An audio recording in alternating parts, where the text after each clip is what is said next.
दोस्तों, आप भी अपने चैनल को जो है किसी यूआरएल जो मखसूस यूआरएल अपने नाम की यूआरएल बनाना चाहते हैं, उसे ओपन करना चाहते हैं, जिसे कस्टम यूआरएल कहते हैं। तो इस छोटी सी वीडियो में आपको ये बताएंगे कि आप अपने चैनल के कस्टम यूआरएल कैसे बना सकते हैं।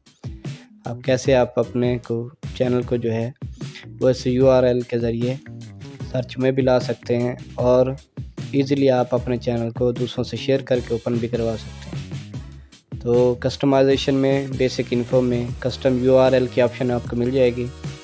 यहाँ पे आप अपनी मर्ज़ी की यूआरएल बना सकते हैं अपने चैनल की। आप अपने चैनल का नाम भी दे सकते हैं और ये यूआरएल जो है ये 100 सब्सक्राइबर के बाद जो है आपको ऑप्शन मिलती है। ये यूआरएल एड्रेस आप अपनी मर्ज़ी से देंगे, लेकिन वो अवेलेबल होना चाहिए यूट्यूब पे और किसी का ना हो। तो हमारे पास चैनल है एडवेंचर टाइम, इसके साथ कोई और लिख देते हैं जो अवेलेबल हो, जैसे ओके आ गया, एडवेंचर टाइम मूवीज़ लिख दिया।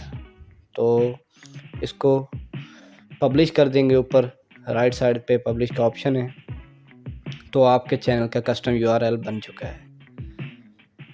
कस्टम यूआरएल के ज़रिए आप किसी भी दोस्त को इजीली जो है चैनल ओपन करवा सकते हैं और कोई भी आपका चैनल जो है यूआरएल के ज़रिए खोलेगा व्हाट्सएप में, फेसबुक में, तो डायरेक्टली आपके चैनल पे आएगा और रीड करना भी आसान होगा इस यूआरएल को। तो जैसे हम यहाँ पे पेस्ट कर रहे हैं